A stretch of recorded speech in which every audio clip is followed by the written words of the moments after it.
Hey everyone, and welcome back to another Design Cuts session. I want to welcome my good friend, Mr. Scott Serkland from Serkworks. How are you, Scott? I'm good, Tom. Just to give you some context, there were issues with Creative Suite. So something funny is going on with Creative Suite and the pressure sensitivity in Illustrator. We're still going to be able to show you all the techniques, but if there's some parts that kind of require pressure sensitivity, Scott's going to kind of talk around those, and we'll figure it out as we go. But you're going to be able to learn all the stuff we had planned today. And so I'm Scott with Serkworks Art Labs. We are, or I am, kind of a sole operation here, but I am a mad science supply company. So basically what I specialize in are robots, aliens, zombies, and other imminent threats to humanity. And, you know, we've got prints, we've got digital products, which you can find on Design Cuts. And most of it centers around creating comics, whether it's comic books or, like we're doing today, comic strips. So if you, and you know, I've got a YouTube channel. You can check me out on YouTube. I have a series called Making Comics 101. It's a free course that will teach you everything you need to know about creating comics from start to finish. So that's pretty much what I do. I talk about comics and I sell stuff to mad scientists, supervillains, and evil geniuses. So any mad scientists out there, definitely stay tuned. Steve says, I love the offhand way Scott said that. Yeah, honestly, like, it makes me smile every time I see your stuff. Whatever you come up with, whatever you create, it's just so cool, and I really enjoy geeking out over it. So for today's session, Scott, I'm okay staying on a little later than planned. Okay. Are you, due to the delayed start? Fine. Is that okay? Fine. Yeah, I'm fine. Cool. So we're with you guys for an hour. You're going to get your hour session no matter what. You know, forget about the Illustrator issues. We'll work around those. But without further ado, Scott, over to you. I can't wait to jump in. Yeah, so today we are going to be creating a comic strip. Most of the work that I create comics, I mean, that's my passion, but it's been a while since I've actually done one in strip form, and it's a little different than a long form comic strip, which I'm used to working on. So what we're going to do today is we're going to use kind of that traditional 4-panel strip. Although we can change it up a little bit, we'll talk a little bit about that. But we also have some templates that I'm going to be using based on some of the products that I sell. And we're going to, like I said, some of them are built for, you know, long form comics, but we can kind of, they're pretty versatile. So we can use some of those as well. And that's not to say that you can't do some of this stuff without it. But these tools are just, they're tools. They're there to make things easier for you. Yeah, time savers. So we're going to be dipping into the amazing comic book world builder, which is exclusive between Design Cuts and myself, and also the amazing. It's like the biggest pack ever. yeah. And also the Comic Maker Toolkit. So first things first. So let's see, close this message. All right, here we go. Okay, so what I'm going to do is I am going to go to the, let's see, file open. And if you have the amazing comic book world builder, let's see. There's a number of different things. There's some brushes. There's I'll show you some of these things here. Well, maybe I'll wait on that. Let's first open. I'll show you some of the other things we have in here. But I'm going to go to these master pages, and these are templates, and they're really robust. This one, let me click on this one, and this is available for both Photoshop and Illustrator. I'm going to be working in Illustrator today, just because there are some tricks you can use if you're working vector for creating comics, as far as like duplicating some of the assets and saving some time. So I'm going to go to the Master American template here, and there's cover templates. This is sort of an interior template, so there's some instructions here. We're going to click that off, and let me see if I can zoom in here. All right, so this is laid out for your typical comic book page, American, and there are also manga versions and different, you know, there's different templates. There's a magazine size, and then we've got here, you've got some grids that you can switch off and on. You've got just here, these are like lettering guides. So when you're doing if you want to hand letter digitally, you've got some guides for that, and in different areas. And then here, we've got some additional rulers. There's all kinds of little things that you can toggle on and off. And right now we're going to look at some of the panel layouts. So there's sort of a 3-panel, but we want more of a 4-panel because we're going to be doing a comic book here, or a comic strip rather. So, and the other thing I advise, which I'm going to do now, is I'm going to save a copy of this just so we're not overwriting this actual master file. So I'm just going to save as. I'm just going to create a copy. Okay. All right. And then I am going to, where are we here?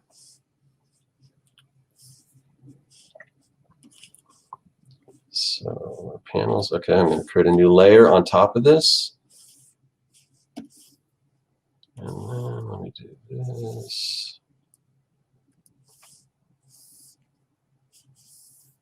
Hold on a second. Sorry. This is all good. All right, so let me kind of blow this up here. So the first thing we're going to do is we are going to decide on how many panels we want to have. Let me make sure all these other things are turned off so we're not writing to anything else.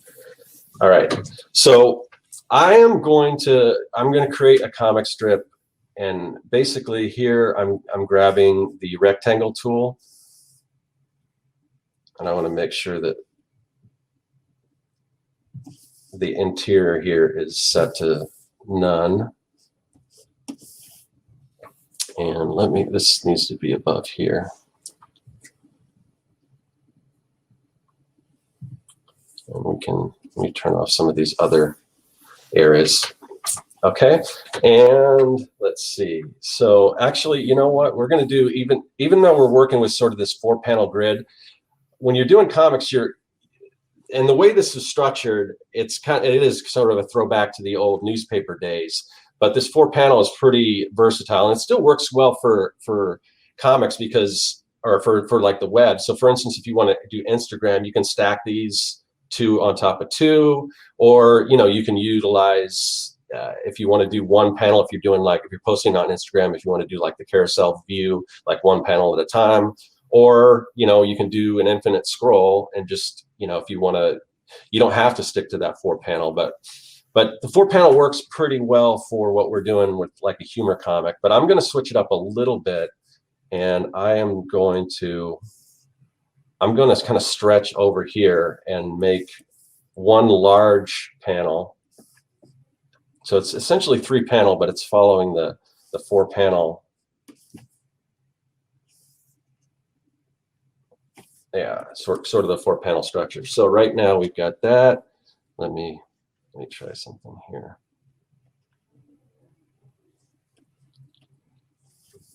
And we got a few people talking about Procreate and Photoshop. I believe, yes. Scott, you could follow this this method in those softwares as well, right? Exactly. And with both of these packs, there are PNGs included. So you can bring those PNGs into Procreate, and you can use Procreate. And one of the things that, and maybe if I would have done this in Procreate, but some of the things, like I said, I want to use Illustrator just because, hold on a second. I'm going to create another layer here because we don't want to write to our panels. So we've got our panels. But what's advantageous about using Illustrator is that you can build sprites. So when you design a character, you can sort of build pieces of that character, and then you can reuse those, which kind of saves some time. So, but before we begin with whatever our characters, first we got to come up with an idea. So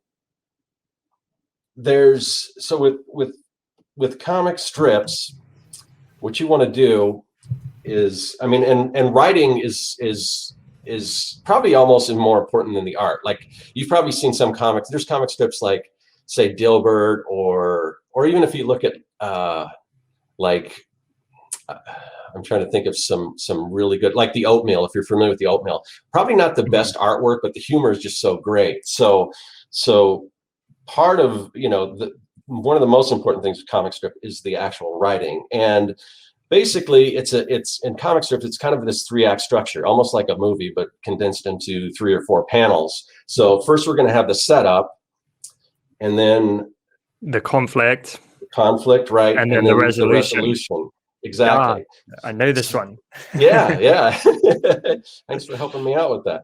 So the setup here is, and you know, a lot of times, you know, artists have this it's like this artist block or whatever, a writer block, where they're having trouble coming up with ideas or whatever. One of the things that I do that helps me is I keep a note, you know, on my phone. I've got a notepad that I keep, just anytime something funny happens or anything, I jot that down. So I've got this list that I can pull from all the time. And the other thing you can do is like just brainstorming, like this whole concept of blue sky. This is what some like Disney and some of the big animation houses do, where there's no bad ideas. You're just throwing out any idea, no matter how ridiculous it might sound, because some of those crazy ideas could really end up, or ideas that may seem dumb, those could lead to great ideas. So, you know, depending on what you're doing, if you're creating a comic strip or whatever, and say it's based on food. And I'm a big fan of Weird Al Yankovic. And if you ever listen to any of his songs, I don't know actually his process, but I can imagine that when he comes with an idea for whatever one of his songs are, whatever that theme is, I imagine he's just writing every single thing he can think, you know, funny words or anything having to do with that theme, and then figuring out how to weave that into a song. And that's kind of what you want to do when creating a comic strip. So with me, the impetus behind this particular comic strip was sort of that writer's block. I was like, well, what can I do a comic strip about? Because it's been a while since I've done one of these humor comic strips. And then I thought to myself, well, what about the whole idea of sometimes it's hard to come up with a punchline. So in this one, I am going to use sort of a idealized version of myself, and in sort of a laboratory setting, coming up with a machine that is going to generate a punchline for a comic strip. I love how meta this is. It's great. Yeah. So what I've done, and I've done this, you know, and like we talked about, typically I like to work in like a non-photo blue. Back in the days, this was something that wouldn't be picked up by the camera, and I still kind of like it because I can do my sketches in this sort of blue. And as we talked about, unfortunately, I don't know why, but my pressure sensitivity is not working, but that's all right.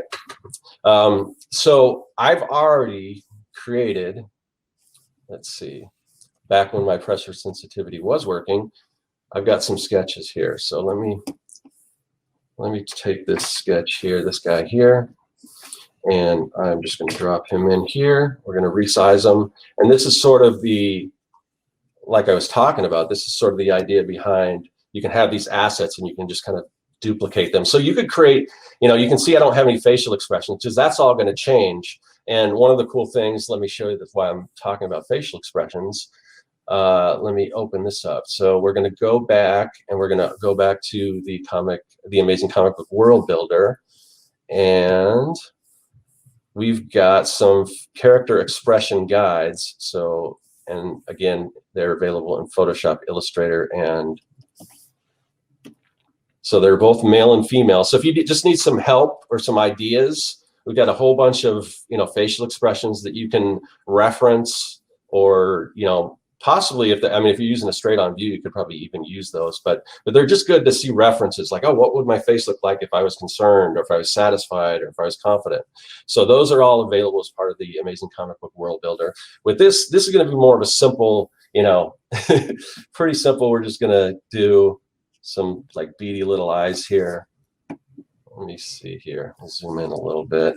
That's actually incredibly useful, the facial expressions, because I've tried to do it where I just think, how do I capture a mood? And it's really hard outside of the basics, like maybe angry or happy. Like, to get the more nuanced ones, it's really difficult, because it will be like the subtle variant of an eyebrow that completely changes things. Yeah, and that leads me to exactly what I was going to talk about. Eyebrows are one of the most expressive things. So usually you want to include eyebrows on your characters, because here, I can see this again idealized version.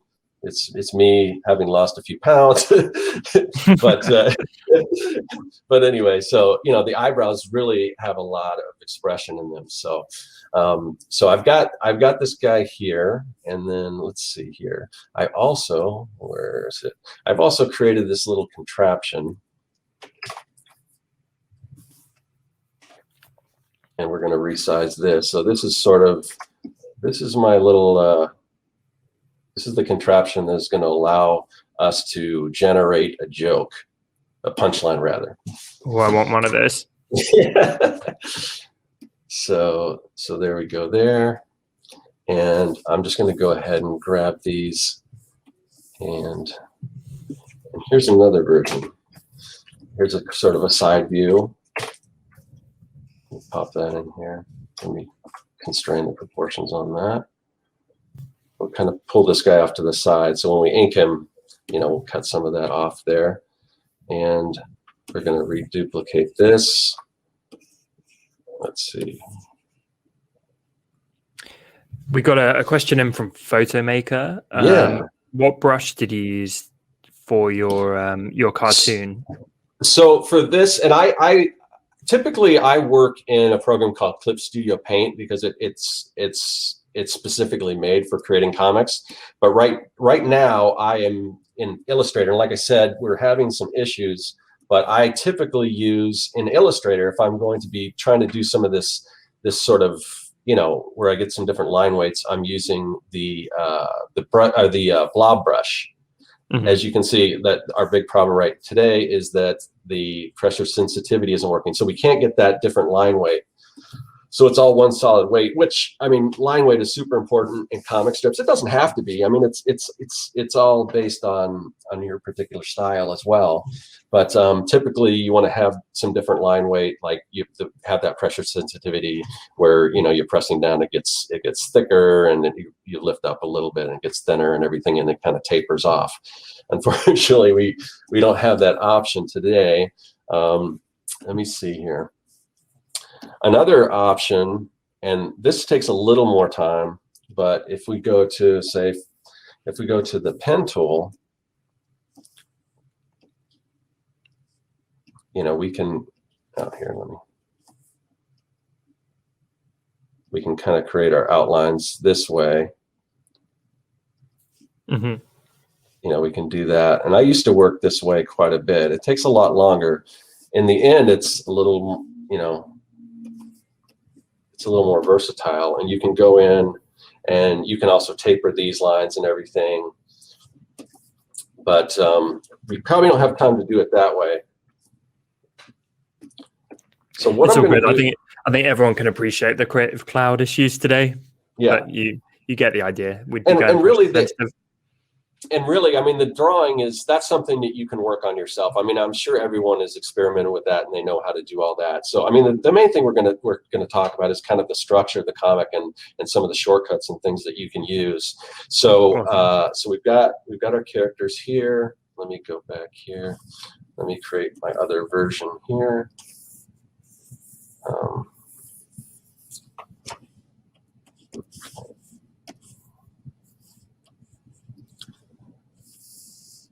I'm going to convert this guy to, let's see.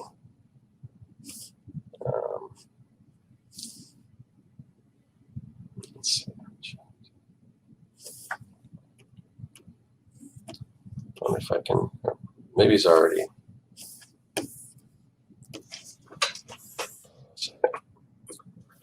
See if this works. If I can just, yeah. So I'm just gonna, right now, I'm just gonna get rid of this extra stuff here. Mm-hmm. So are you getting rid of anchor points there? Am I getting rid of the anchor points? Yeah, so I probably should convert it then. Let's see. Isn't there a convert to outline? Where's convert to outline? Like I said, I've been working in Clip Studio Paint, so let's see.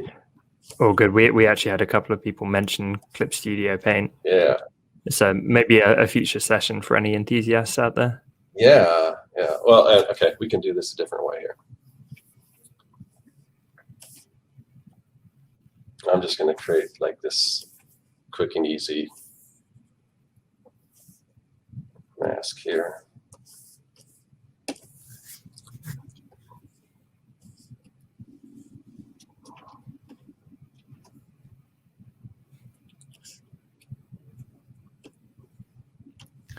Awesome.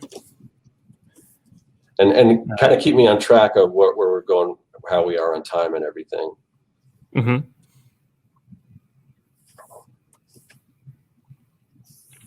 Yeah, Steve was saying object path, create outline. Okay. Let's see. Thanks, Steve. Thank you, Steve.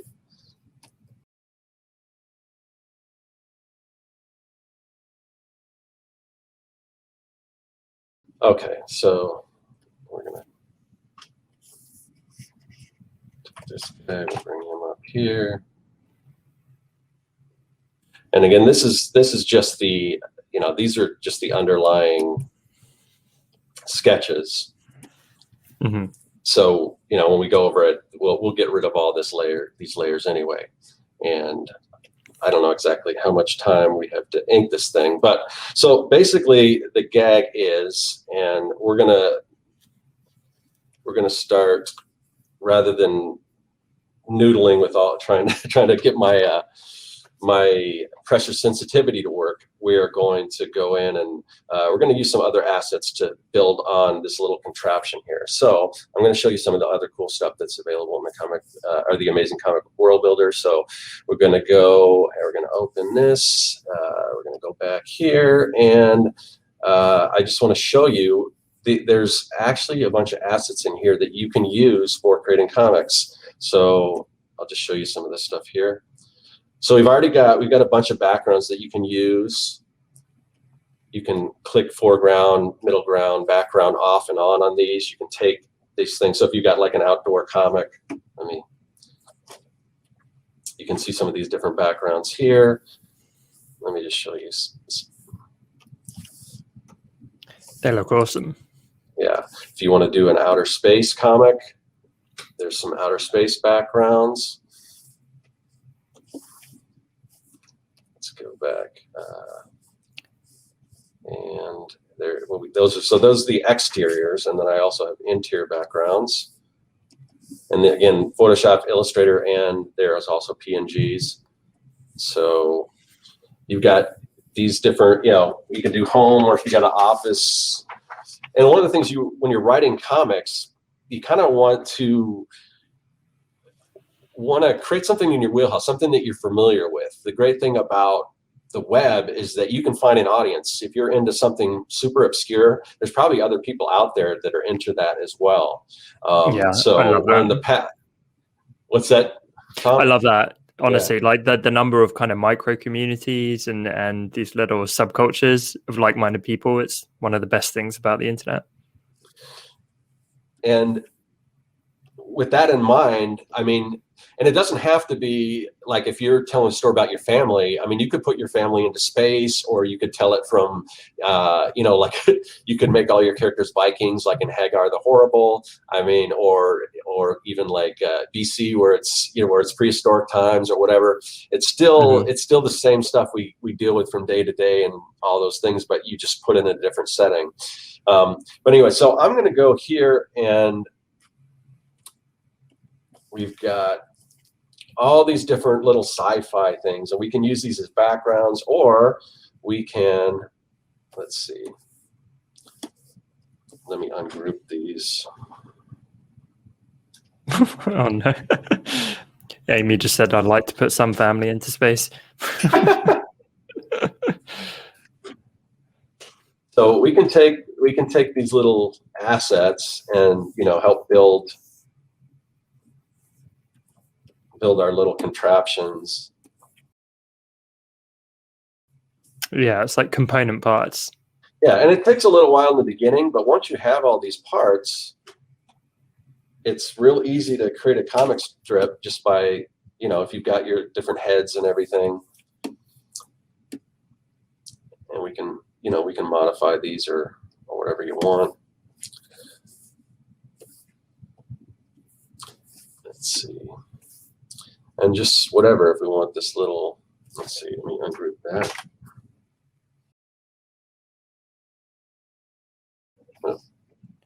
That's so cool, by the way. Definitely check out the link that Graphic Jules left in the chat there. Amazing, amazing work. And also shout out to Julie. She is incredible and one of our earliest community members. So anyway, so I just want to show you that. So we can take and we can start just building our contraption. I don't know how much time we have for that, but I want to get into, let's start setting up, because we just repeat this process or whatever. I mean, we can go in, you know, even though my pressure sensitivity isn't working, you know, we would just go in here, ink our character.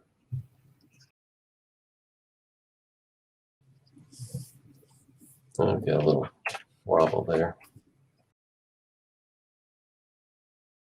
Just not digging this fact that I don't have the pressure sensitivity and everything. But anyway, but we would just go through and fill all these out, and then, you know, once we have them, again, we can group these together. We can, let's see, reuse them, whatever the case is.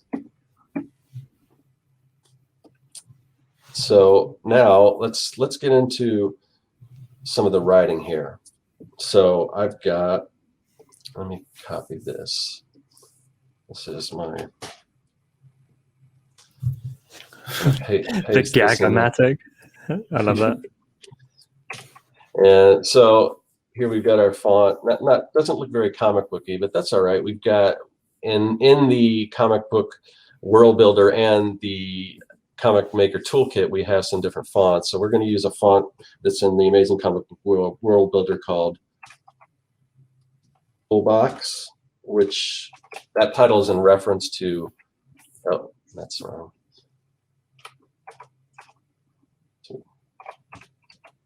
If any of you guys collect comics, if you go in a comic store and you have a subscription box, they call that a pull box. So that's where that comes from. So this is my pull box font. And how many fonts come with this pack? Because I love that you created custom fonts to go with the amazing comic book world builder, there's 2 fonts. I think it's pull box and pull box bold. But with the comic maker toolkit, I believe there are 5 or 6 different fonts. There's dialogue fonts like what we're using now here, or you know, some sound effect fonts and everything, and I'll show you some sound effects too here. So here we go. We're gonna go. So here we've got that. Now typically we want this centered. And usually when you're doing comics or comic strips, you're usually using all caps, and you want to have something. Don't use Comic Sans, please, but definitely get a good comic book font, because one of the problems with Comic Sans, and you can see here, and this is kind of one of those red flags that kind of comic artists see that a lot of other people don't, and that is the what they call the crossbar eye. So you see this eye here with the crossbar? Yeah. So we're going to change that, because you shouldn't use that. The only time you should use that is in the case of like a personal pronoun. So I, I'm, I'll. So that's just a little tip for you guys. Why? Is that the problem with legibility, or? Yeah, it's legibility. It's just one of those rules, and it's all. And actually, I'm just going to drop this right here. The product that I'm working on next, hopefully it'll be out in the next, hopefully next month, is a comic lettering masterclass.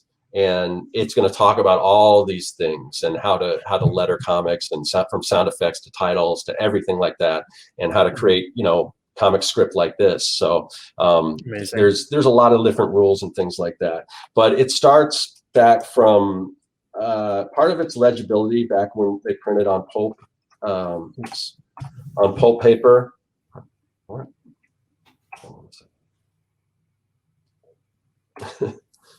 And part of it is for space reasons, because you didn't have a lot of space to put all all your type and everything into. Mm-hmm. Let's see. So let's see. Bump that leading in here. All right. So we got our font here now, and I'm just going to go ahead and copy this here, and let me go back to my other. So we've got our two, our dialogue here, but we need some word balloons. So fortunately, we're going to go into another pack. This time we're going into the Comic Maker Toolkit, and there are a slew of word balloons and thought balloons and all kinds of balloons that you can use. So we'll go to the Comic Maker Toolkit. And let's see, balloons and captions. We're going to go into Illustrator. Let's see what we got here. So those are captions. So I'll just show you some of these. We're not going to use these, but if you want like thought balloons, there's all of these pre-made thought balloons here that you can use. Bursts, kind of like this one here. Really extensive, actually. Yeah. So, and you can manipulate these as well. I'm just going to pull this around here. And you'll notice you can just use the ellipse tool, but sometimes the perfect ellipse are just a little too perfect. So you can see where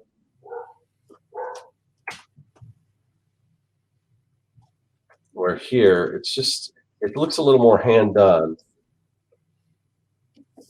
So we can do that. I am going to change. I typically don't want the stroke of the balloon to be thicker than the border. It looks like it might be a little thicker. So let's see. Let's find, where are my strokes? Where's my strokes here?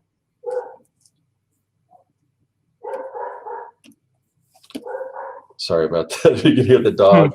There's a dog in the underground there. What dog have you got? She's sort of like a German Shepherd mix. At least that's what she looks like. Yeah. We just got a German Shepherd here. Oh, awesome. Mm. All right. Let's see. And yeah, our little golden retriever has been going crazy today. So it's been a day of dog barking for sure. All right. So you can kind of cut the word balloon out like that, but now we need a tail. So we've got, in addition to that, we've got a number of word balloon tails that we can use. So we can use like this one here. I like the wavy one. It's like a ghost. Yeah, and it's just all different expressions. It kind of depends what you want your characters to be saying. And we can go here and just use our Pathfinder tool to group those. We'll send that to the back here. So there we've got. Oh, see, I wasn't even. This is where you go. I got to pay attention because this thing is pointing right to this machine, which isn't what we want. So let's do that. I was wondering that. I was like, maybe this is some unknown comic book technique that Scott's. No, generally you want your word balloons to point as close to the character's mouth as possible. So I mean, you don't want it to go directly inside their mouth, but just so if you follow the curvature of the tail, that it's pointing to the mouth. So there we go. That's what happens when you do this stuff live, and it's just you're thinking of a million things. So so let's go and grab another word balloon for our other one here. We'll go back here. And we'll try to resize this. But you can kind of see how we can take these different assets. We could just start building things, dropping them in. And if I wasn't talking, this would be going a lot faster. So it may seem a little slow, this process, but once you have all these different assets, it really does speed things up quite a bit. let's see. Let's send this back and just make that the same line right there. So he's waiting, our character's waiting, and we lost our little contraption there. Let's see. Now here's kind of what we're talking about here. Let me see if I can zoom out of this a bit. So here in this, actually, since we've combined these two first panels, this is sort of it's almost our setup and our conflict. So we're bucking the trend a little bit. But so the problem here is, or the setup is that, yeah, we need a joke for this comic strip. And the conflict is, you know, let's, what are we going to do? Yeah, like we're waiting, we need it. Right. So we've got, I think basically in the first panel, we've got the setup and the conflict. We've talked about the problem, how we're going to solve it. We're going to create this machine that's going to generate a punchline for a comic book. And then this is sort of, it also, comics are a lot of tension and release. So here we've got sort of our tension, like what's going to happen. And it's just, you know, a little bit of comic timing. So we've now in this one is just sort of you know, it's just a little bit of a pause. You know, we're just kind of waiting, you know, what's going to happen, because the humor in comics, it's all about surprise. Anytime you can surprise somebody. And what we're going to do here isn't groundbreaking humor or anything. It's just it's kind of an old joke. This is going back to, but sometimes the old stuff is kind of tried and true. So basically what the gag is here is that we are going to, instead of generating like, oh, here's an actual joke, like a written joke or something like this, we're just going to get a pie in the face. The machine is going to just slap this big pie in our face. So I didn't see that coming. It was on the thumbnail, so a little bit of preview, the thumbnail for watching this course. So again, we don't really have our, I'm going to do the best pie I can without the, sort of without my pressure sensitivity. So, and we want that a little, let's see, let's make that a little closer. So it's like right in his face here. And then, oops, I grabbed the wrong tool here. So we're going to do sort of these, one of these, I don't know what you call this, like a kind of like a scissor type expanding. I used to have this hat rack that would kind of fold out like this. Mm-hmm. So we get just this thing popping out, and we can put our little bolts in and everything. And of course, we got to have a. I mean, it's a classic gag. This is this is in the same realm as like looking into the hose. Why isn't it working? So now, you know, this is great. I mean, it gets the point across, but how about just a fun sound effect? And the good thing is we have tons of sound effects in both of those packs, both the Comic Maker Toolkit and the amazing Comic Book World Builder. I think the one that I want to use is in the World Builder, though. Let me see. So we're going to go to Sound Effects, go to Illustrator. Again, because these are illustrated, these are all vector. Not that one. Let's see. Yeah, I like this one. Hold on. Here we go. Where'd it go? Where is it? Hello. Oh, there we go. Okay. So this sploosh sound effect. So there's all kinds of different sound effects and everything in here that you can choose from. It's pretty serendipitous. Scott, I watched a video recently about the 3-act narrative structure, and they were explaining how it's everywhere. Like once you understand it, you see it everywhere. And right then it was like the setup, we need a sound effect. The conflict, oh no, where is it? The resolution, oh phew, there it is. Like you start noticing it in life. Yeah, it's everywhere, and any kind of storytelling. And with this, since there's sound effects, and because of the nature of this, you know, typically you don't want to distort your type too much, but when we're dealing with this style of type, we can afford to do that, and it's not going to, you know, so we could do that. And then if, you know, if we had the time, if we had the correct tools to go through and ink all this, I would, you know, mask that out. So it's okay if a little bit, as long as we can see, as long as it's legible, we can see that that's an L, we can go over and ink over, and some of that can be obscured. So there we've sort of got our, that we basically got our comic strip. Now we can do a few different things. It's probably okay, right? Like the way it is. I mean, as far as it's not, the illustration's not finished or anything, but the gag is there. It's pretty good. You can, if you wanted to take it a step further, I could make the character saying something. Maybe he's like, oh, coconut cream, or it doesn't have to be just kind of like an afterthought or something, or wordplay. So if you're thinking about kinds of pies, like what's a funny kind of pie, like a funny, like rutabaga or something, just because it's just such a weird, funny word, and just like rutabaga, he could be licking his finger or something like that. Just or you could build kind of tension. So you build the tension, like, and he could be pushing the button, show close-ups of the button, and be like, "Why isn't this darn thing working?" Yeah, and he's like trying to investigate. Exactly. And you can do that, like if you wanted to do a little more of a long form, or like I said, we went with the 3-panel. We could have went with just 4. We could have went with the standard 4, condensed this first panel into the one, into one panel, have that second panel, and we wait. And you could even say, and waiting, and build that tension even further. So there's a number of ways you can approach this. But yeah, generally that's the idea. And then of course we would just go in and let's see. And if we had the right tools, we could just go in and we can start, illustrating this guy and finish him up and just, build an asset out of him that we could reuse. And, don't be afraid to, you don't have to make this all one entire thing. We can create, we can make this hand one asset.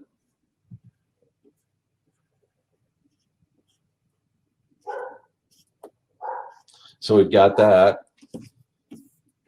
Oops. Oh, I've got to close this out here. We can group that, and then we can, have that as part of our different assets. We can create all kinds of different hands, and then, so if in one panel his hand's like this, and then maybe he's waving, and we can even have the hand separate from the arm. But you just build all these little assets, and then you can go in and just quickly just drop them in and create if you've got a cast of characters that you're creating, do your characters from different angles, different views, have different expressions, and then don't be afraid to reuse those. And it's up to the artist. I mean, honestly, because everything here could be reused. Like you say, you could get this sleeve of his shirt and the hand separately. Exactly, and that's the whole idea. I mean, that's the business you're in, Tom, is creating tools to make people's lives easier and make, so you don't have to spend as much time on these tasks. And there is something to be said for, some artists, they want to do everything, by hand as it goes, because that's what they get out of it, So, some people like to work traditionally, some people like to work digitally. There's really no right or wrong way to do it, but this is just an option. If, because usually, especially in the past, where comic strips were a very stringent schedule, where you've got to have this buffer built of usually, hopefully like a couple of weeks, because you're on this deadline and you've got to have a daily strip every single day if you're a newspaper cartoonist.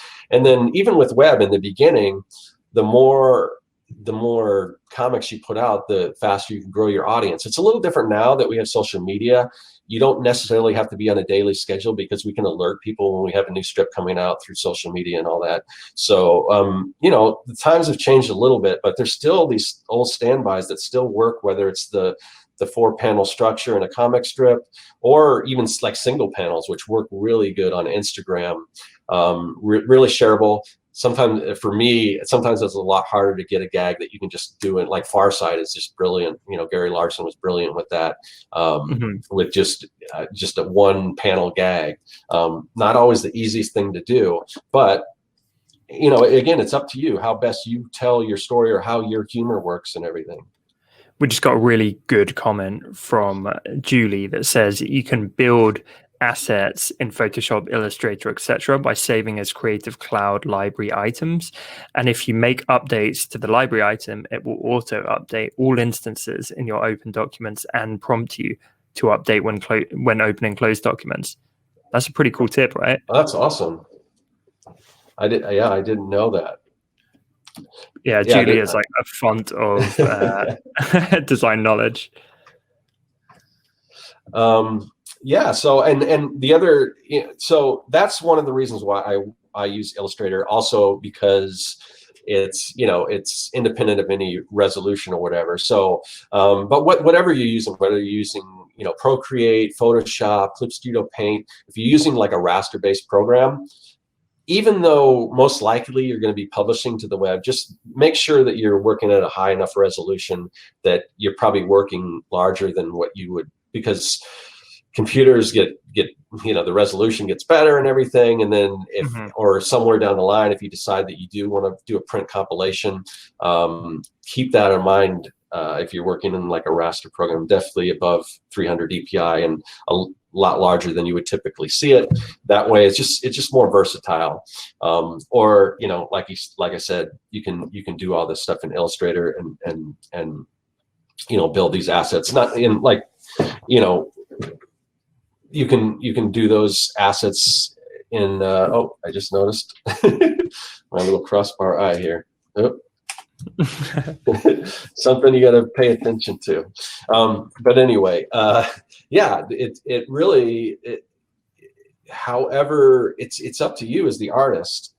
There's definitely certain guidelines and things, and hopefully I've articulated that enough as far as the writing, the 3-act structure, the 4-panel grid, so to speak. Yeah, but more or less, that's at least my version. There used to be a book, How to Make Comics the Marvel Way. This is kind of how to make comic strips the Serkworks way.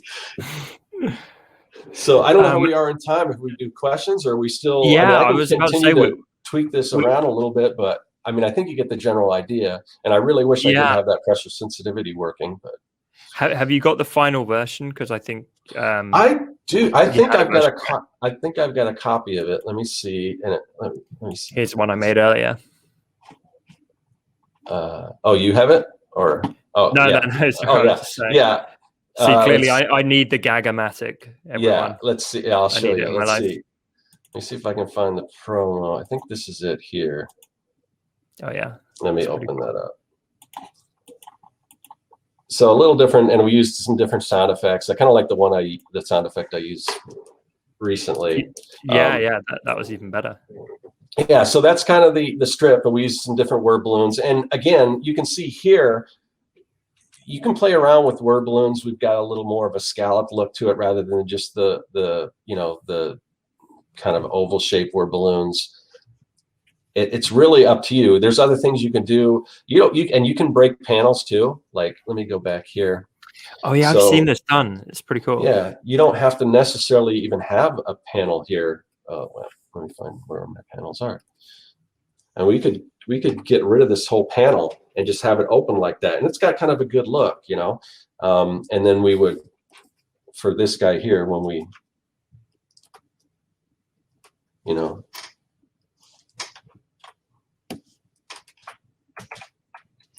And there's also a technique, right, where you keep the panels, but certain objects can actually go across the panels. Oh, yeah. Like if it's quite dynamic, you could have someone throwing a punch or reaching exactly one panel into the next or something. With especially with comic books, long form, there are some constraints, and well, really there aren't, because we're kind of in the digital age and everything's being published online. So we don't have those kind of constraints you used to have. Some of those, like you couldn't go too far off the panel here if it was a printed thing, but we could. There's no reason why. Let me see where. There's no reason why we couldn't expand this and make it bigger, kind of pop out like that. We could do that, Yeah, there's no issues doing that. Just It's one of those things I would recommend using sparingly, but I do it all the time for effect. But if everything pops out of the panel, then you kind of loses its impact. But yeah, I kind of like this. And in this case, just the way you're reading, you're seeing sort of that sound effect before, if it's kind of going off in here. In this case, I'll probably just keep it in here, but there's tons of instances where, yeah, you definitely want to break panels.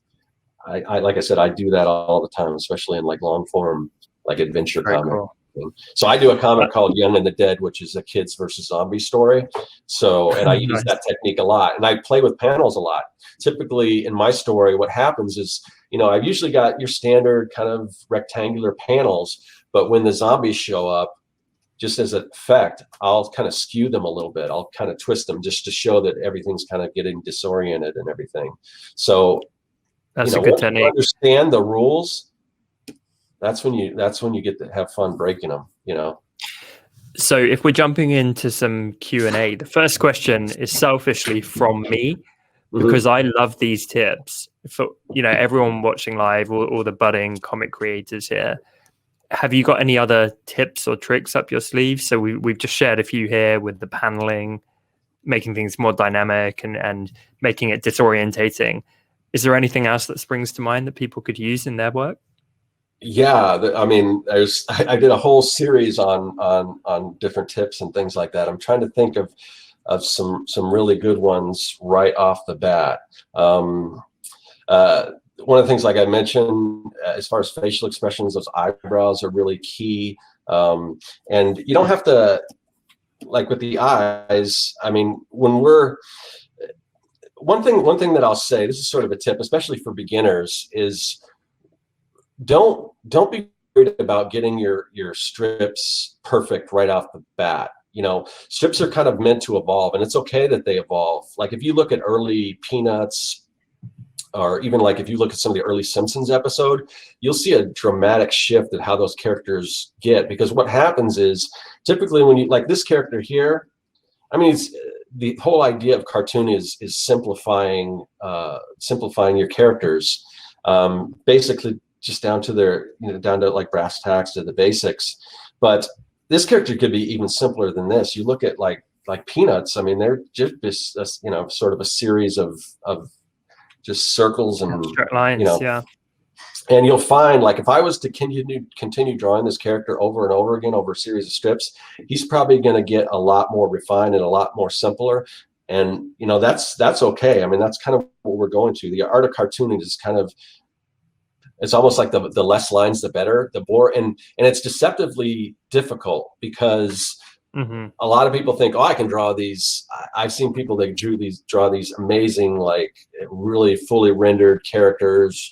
The anatomy's super tight and everything, and then they go to do a comic strip, and it just something's not there. So the art of boiling everything down to its essence in just those few lines, it's harder than it seems. And if you've ever tried to do, and because like if you ever seen somebody try to draw like a comic book character or a comic strip character, somebody like a Charlie Brown or like a Garfield, if you don't get that perfect, you can tell it's off, because it has to be so perfect, because there's not a lot of room for error. Whereas if you're drawing like a Superman or something, it could be a little bit off because it's a little more fully rendered. So one of the things is, one of the tips I would give is, play around with shapes. Just start building different characters. Try to boil it down to as simple as you can get it.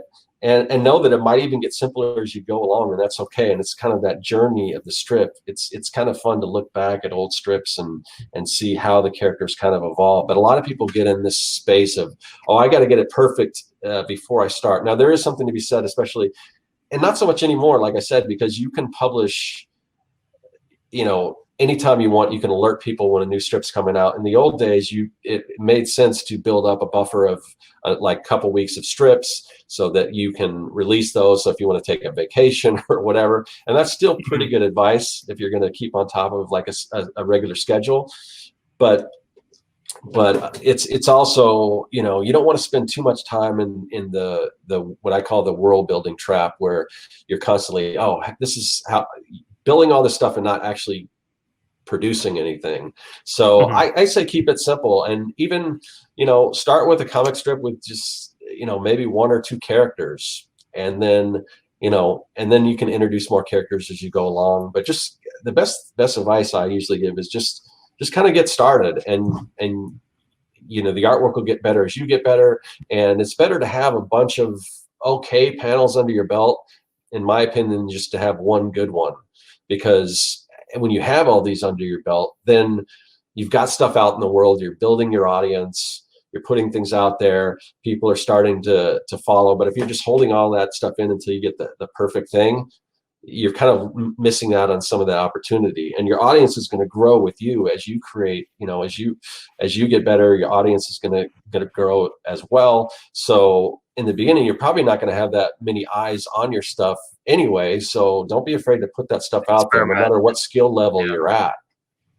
Some great tips. I hope everyone's taking notes there. And I think that's true of so many different mediums of design as well. All of those tips, from, you know, keep at it and keep experimenting, to the simple nature of design as well. You know, you got that KISS, keep it simple, stupid. Yeah. Something that all designers are familiar with. And I think it's so true, whether you're doing branding work, logo work, or comic books, clearly. It makes sense, but it's easier said than done. And I know when I've struggled with design the most, it's when it doesn't have all the bells and whistles and I'm trying to do something really pared back. It has to speak volumes. Those few shapes or those few lines, they have to speak volumes. And you're right, it's really tough, right, Scott? Yeah, it's almost akin to logo design in a way. I mean, some of the best brands out there are super simple, but it took a lot of thought and everything to get to that point. And how do you boil a concept like the entirety of your brand or your company into a simple mark like that? In a way, it is kind of like comic books. Yeah, love that. Okay, I think we got a couple more questions, if that's okay, Scott. Yeah, of course. One from community regular and all-round awesome person, Sam Diaz, who asks, "Hi Scott, what inspired you to go into comics and comic strip creation, and what would you recommend to someone who wanted to start in comic book drawing?" Yeah, okay. So for me, I probably started with comic strips originally, like just I'm older, so we had kind of the newspapers and everything where you'd open up the Sunday funnies, and that's pretty much all I cared about in the newspaper was the comic strips. And so there was that, and then I discovered comic books. I used to kind of tag. My dad had a swimming pool business, and I used to tag along with him in the summers because I was off school and everything, and we would go to. And so I'd kind of have to follow him in these boring places, like we'd go to the dump and things like that. So, and on the way, we'd stop at like a 7-Eleven, and we and he'd get me a comic book so I'd keep myself occupied while I was doing that. So that's kind of how I got into just my love of comic books. That's and from pretty there, cool. Yeah, from there, you know, it's like back then we had the spinner racks where you go to the 7-Eleven and you spin them around and you pick out books, and I'm like, I just got so into it. And then eventually I discovered that there was a place that just sold comic books, a comic book store. And when I discovered that, my whole world opened up. And then as I was reading comics, and I started noticing, I started picking up on different artists, like, oh, there's somebody actually, it's not just magic. It just doesn't appear on the page. There's somebody actually out there with a pen and a pencil who are creating this artwork, and you start to notice these different artists and appreciate different artists, and you start to notice techniques, and you're like, and that's what really got me into, because I've always been drawing even before comics. I used to take, and I guess comics were always in the background even before I was collecting them, because, you know, I grew up with like reruns of like the Super Friends and things like that. And, and I would get these, so I was big in reruns of like the 60s Batman. So I would watch those with Adam West and everything. And so I would get these coloring books that were just, they might be like a public service announcement on how to, you know, fire safety or something. And I would just take all the regular people and I put Batman cowls on them and Robin capes and stuff. And so I just kind of altered everything. So I was super into superheroes and all that stuff. But so that's how I got into it. And I'm going to be a little self-serving here, but as far as if you want to get into comics, I would really recommend my YouTube series, Making Comics 101, because honestly, each episode it's broken up into 3 parts. There's a main episode, and then there is kind of a deep dive into some of the process, and then there's like a quick tip.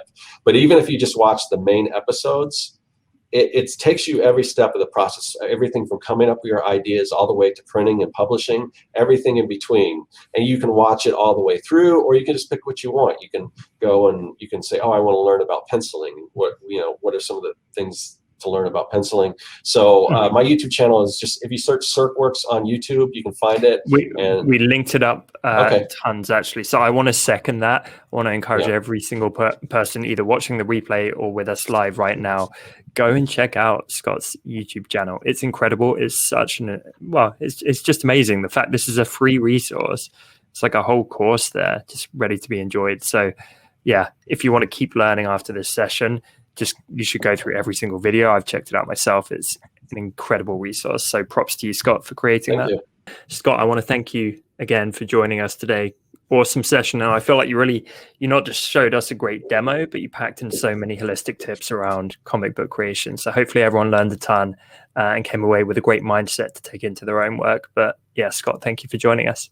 Thanks, Tom. I really appreciate it. Anytime I get to hang out with you and do these, it's great. So, I miss seeing you in real life. I want to hang out in real life again. I know. Maybe hopefully next year. Yeah. Fingers crossed, everyone. Thank you so much for joining us, Design Cutters. We always appreciate you, and it was super fun hanging out as ever. I will be back next week, but before we go, I want to encourage every single one of you to please go and support Scott on all his channels. He's an incredible educator, super generous, sharing all his information, and also do check out the 2 packs featured today. Both are just mind-blowing. I mean, that's all I'm going to say. If you go check them out, expansive is probably the word I would use. There are fonts, there are graphics, there are speech bubbles, frames. It's like every single asset you could possibly want to create comic books is in these 2 packs. So definitely check them out. And if you grab them together, you actually save 20% on your order as well. So definitely take advantage of that. Scott, I will catch you soon. Thanks so much, buddy. Thanks, Tom. Thanks everyone in the chat. Take care.